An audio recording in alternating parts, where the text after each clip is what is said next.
vaky ny teny dia manao hoe ary Andriamanitra ny fiadanana ne hahamasina anareo samy ho tanteraka ka aoka arovana avokoa ny fanahinareo sy ny ainareo ary ny tenanareo ho tanteraka ka tsy hanantsiny amin'ny fiavian'i Jesosy Kristy tompontsika.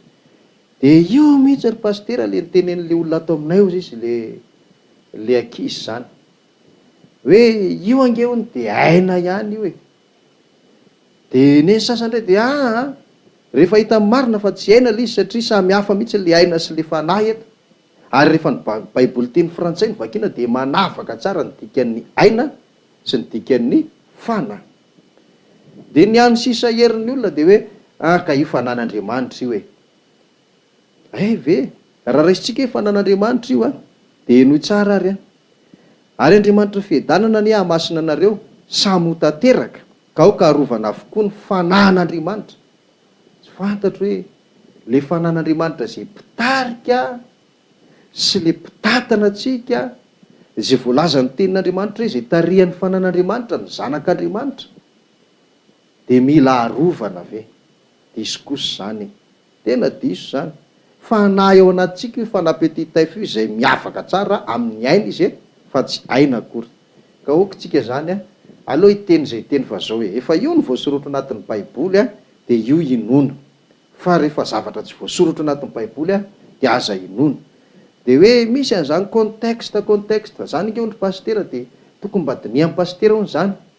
Eny marina tokoa hoe misy ny contexte fa zao ny contexte ange tsy manova ninnininy hoe ny aina taloha dia tsy aina tsony amin'izao, ny fanahy taloha dia tsy fanahy tsony amin'izao, fa na inona nina tantara misy ninninona contexte dia zao. Ny vocabulaire foana, ny teny dia teny foana. Ka zao ninninona contexte nisy ny tena ihany ny tena tamin'izany ary io ihany le vatana tamin'ny andro ny Adama sy Eva. Ny aina ihany no aina tamin'izany ary io ihany le aina tamin'ny Adama sy Eva. Dia io le ataontsika hoe avy tamin'ny fofonain'Andriamanitra dia nanome ny aina. Fa ny fanahy koa dia fanahy ihany, fanahy dia fanahy ihany. Ka zao ary misy teny izay voalaza ao amin'ny Jaona 4 ankoatran'izay efa nivakiana ihany moa ty tenin'Andriamanitra ity fa tiako mba homena antsika ihany satria ndraindray koa zany tsika ohatrany hoe tsy naraka ny fampianarana tany aloha dia ndray mandeha fotsiny mahiny dia tonga dia ohatrany hoe ny anohatra be fahatany ihany ny fantatsika nefa tadidio io fanoherana tenin'Andriamanitra io no nahavoan'ny Adama sy Eva, no nahavoan'ny vadiny Lota, no nahavoan'ny Samsona ary mety hahavoantsika ihany koa raha ohatra ka mbola mitoetra an'izany tsika. Ahoana ny voalazan'ny Jaona 4:7-20 le vakitsika tamin'izay. Dia zao ny voalazan'ny tenin'Andriamanitra mbola averika ihany mba ho fanomezana fahafapo antsika izay mangetaheta ny fanazavana mikasika an'izany. Fa avy ny andro sady tonga ankehitriny raha ny tena mpivavaka hivavaka amin'ny ray amin'ny fanahy sy ny fahamarinana, fa ny ray koa mitady ny mivavaka aminy ho tahaka izany. Andriamanitra dia fanahy ary izay mivavaka aminy tsy maintsy mivavaka amin'ny fanahy sy ny fahamarinana. Izay ho le teny ange efa voasoratra dia tsy hitako tsony ahoana moa no hanovatsika an'izany zavatra izany. Tsy hitako izay fomba hanovanan'izany fa hafa ny fanahy ary tena misy. Zay zany no resahako aminao. Dia porofon'izany io zany le Andriamanitra zany dia mitady tsy le aina ao anatintsika mihitsy no entina hivavaka akory fa le fanahy ao anatintsika. Dikany misy fanahy tokoa ao anatin'ny olona. Ka tsy te hiverina be mikasika an'iny resaka iny intsony fa efa vita tanteraka moa fanazavana sy fampianarana momba an'iny fa zao mbola isy koa zany ao aorianao hifampitohy amin'izao fampianarantsika zao hifandraisany tanteraka mihitsy amin'ny hoe io resaka fisian'ny fanahy io satria misy no mety mieritreritra zao hoe ahoana zany tamin'ny zay mantsy le fampianarana etiko hoe le fanahin'ny olona no makany amin'ny paradisa sy makany amin'ny elo. Dia hoe rehefa maty ozy izy Lazarosy dia natsangany Jesosy tamin'ny maty. Dia ahoana zany nantsona ve ny fanahiny ery fanahin'ny Lazarosy any amin'ny elo na hoe fanahin'ny Lazarosy any amin'ny paradisa miverena indray fa hatsangany ianao. Dia zao ny resahako aminao. Na tany amin'ny paradisa iny, na tany amin'ny elo iny, inona moa masakana an'Andriamanitra tsy haka ny fanahiny ihany rehefa ho velomina indray Lazarosy? Ain'Andriamanitra tanteraka anie zany. Ary zary mampianatra hoe reo fanahin'olona be dehibe any amin'ny elo sy any amin'ny paradisa reo ary ane, reo daholo ngely mbola hitsangana amin'ny maty e, samy mbola hitsangana amin'ny maty reo, fa tsy hijanona any ka ain'Andriamanitra niaka azy amin'izany. Nahoana moa ny joainy niaka ny fanahin'ny Lazarosy any amin'ny paradisa?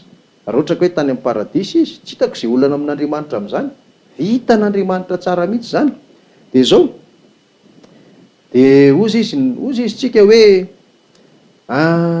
tsisy fanahy zany fa hivatany io ihany nitsangana, za nge tsy manday hitsangana vatany, fa zao fotsiny raha ohatra zany ianao zao manana havana hoe maty ny havanao, iny havanao maty iny ataontsika ohatra zany hoe poka maso iny, tsisy maso ilana iny zany, maty. De nao ve mieritreritra hoe rehefa mitsangana maty de iny izy mbola poka maso iny ve no any amin'ny fiainana mandrakizay? Diso zany, tsy maintsy tena vaovao sy vatana vaovao, fa tsy hoe lefa vovoka ao anaty tany ireny mbola volavolaina de arafitra tsara atao mitovy an'le tamin'ny voalohany. Raha sima izy tamin'ny voalohany de averina ho sima ihany, kile maina izy tamin'ny voalohany de averina ho kile maina ihany. Ataontsika zany ohatra hoe mety hoe le sanatritsika ataontsika resaka hoe misy an'le olona sampona kely reny le fohy kely ny tanany ohatr'izao, de nefa izy zany voavonjy. Rehefa tonga zany Jesosy ka hatsangana izy de mbola ohatr'izao ihany ve ny tanany rehefa hiakatra any amin'ny fiainana mandrakizay izy? Tsy izany mihitsy ka, manana vatana vaovao. Ary io le fampianarantsika mbola ho avy ao aoriana ao zany ahafahanao tena manamarina zany teniko rehetrarehetra zany. Fa ny tiako resahana aloha zany de zao, ny Baiboly eny no manoratra. Ny Baiboly manoratra fa tsy hoe zany manova le izy, na zany manodikodina, na zany manao zao, na zany manao zao, fa ny Baiboly no manova, no manoratra azafady indrindra hoe misy ny fanahy, fa tsy zazany no manova n'le tenin'Andriamanitra akory. Ka apetratsika eo aloha ny mikasikasika an'iny, fa de zao hoe mbola isy fampianarana indrindra mikasika an'izay hoe tena vaovao sy vatana vaovao zay efa voalaza ihany moa le Korintianina iny, fa mbola ho tsindritsika iny amin'izay fotoana zay dia ho fantatrareo mazava tsara. Fa ity zany misy andininy anankiray farany ahafahantsika manamarina ny fisian'ny fanahy amin'ny olombelona, indrindra le hoe fakanisan'ny fanahy atsy amin'ny elo na atsy amin'ny paradisa aorinan'ny fahafatesana. Apokalipsy toko faha-roapolo ny vakitsika, Apokalipsy toko faha-roapolo andininy faha-efatra. Apokalipsy toko faha-roapolo andininy faha-efatra de eo amin'ny tapany faraparany io moa no tena misy azy de mitoy amin'ny andininy faha-dimy, fa tonga de vakitsika hatrany amin'ny voalohany mihitsy zany Apokalipsy toko faha-roapolo andininy faha-efatra. Zao no voalazany teny hoe ary nahita seza fiandrianana maro aho, ary nisy nipetraka teo amboniny, ary nomena fahefana tsara izy, ary hitako koa ny fanahiny izay notapahan-doha ny filazanan'i Jesosy sy ny tenin'Andriamanitra sy izay rehetra tsy niankohaka teo anoloan'ny bibidia na teo anoloan'ny sariny, ary tsy nandray ny marika ho eo amin'ny andriny na ho eo amin'ny tanany, ary velona izy ka niara-nanjaka tamin'i Kristy arivo-taona. Fa ny sisa amin'ny maty dia tsy mbola velona mandrapatapitry ny arivo-taona, izany no fitsanganana voalohany. Efa nentoka ihany ty tenin'Andriamanitra ity tamin'ny fotoana ray nampianarantsika mombamomba an'io fanahin'ny maty io ihany. Fa de mazava be zany le voasoratra eo hoe hitako izy ny fanahy zay nitapahan-doha. Hitanao zany hoe noho ny tsy niankohako eo anatrehan'ny bibidia izy, zany hoe maty martyr reo nijoro tamin'ny fahamarinana reo any amin'ny troisième événement moa no hitranga zany zavatra zany ho antsika izay efa nanaraka ny fampianarana momba ny événement eschatologique. De misy olona ho faty martyr amin'izany fotoana zany, de ny fanahy zany reto naseho tamin'ny jauna reto ary efa naseho tamin'ny jauna tamin'izany fotoana zany isy vanim-potoana tahaka izao, isy tantara tahaka izao, ary isy olona ho faty noho ny fijoroany amin'ny fahamarinana, de naseho zany hoe misy fanahy reo, ny lohany tapaka, zany hoe vatana zany efa tapa-doha, fa ny fanahiny tsy tapa-doha. De rehefa avy eo izy de velona izy, zany hoe nitsangana tamin'ny maty izy zany, rovina izy nitsangana amin'ny maty amin'le fitsanganana voalohany araka ty voalaza eto amin'ny andininy faha-dimy ity. Ka aleontsika zany andray tanteraka mihitsy hoe zay ny voasoratra ny tenin'Andriamanitra dia ekena, tena ekena ary tsy lavina. Eny ary zay zany mikasika ny fanahy, fa araka nambarako teo moa de hoe mbola isy toy an'ny fampianarantsika zany mikasika an'le vatana vaovao sy tena vaovao teo mba ahafahantsika mbola manamafy sy manatevina zay valim-panontaniana napetrakitsika sasasasany izay. Dia manarak'izay koa Ao koa zany ireo mametra-panontaniana moa zay hoe tsy mbola nininay ny valiana teto satria mbola isy fotoana zany resahana momba an'izy io hoe inona moa io fanontaniana io, le hoe paster mba azonao azavaina ve le tenin' Jesosy Kristy mikasika an'le hoe manao batisa azy amin'ny anaran'ny Ray sy ny Zanaka ary ny fanahy masina, inona ny batisa tokony atao zay tenin' Jesosy zay sa le hoe amin'ny anaran'i Jesosy Kristy fotsiny? De iza koa ny batisa ataonareo zany le voalohany sa le faharoa?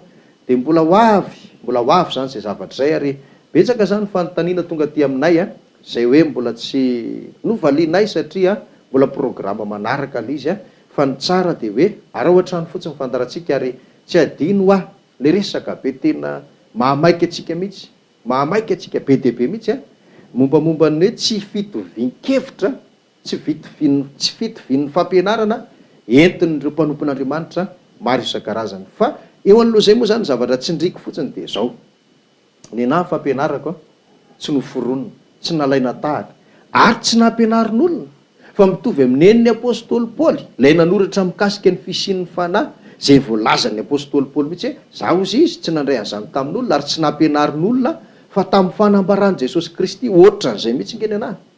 Ary zavatra niseho tamin'ny Paoly iny le hoe nisy fahazavana hitany teny an-dalana, ohatr'izay koa neny anahy zavatra hitako de za tsy manana fampianarana avy amin'olona, avy amin'ny fiangonana ety ambonin'ny tany, fa nampianarin'i Jesosy Kristy aho.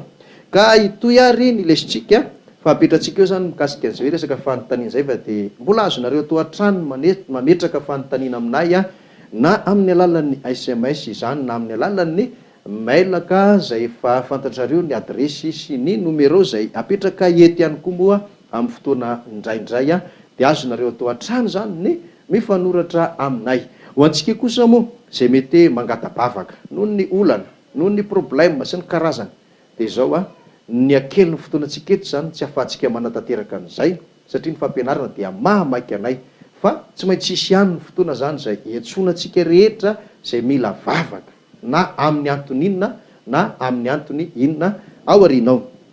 Eny ary ny fampianarantsika moa de zao ny farana teo amin'le hoe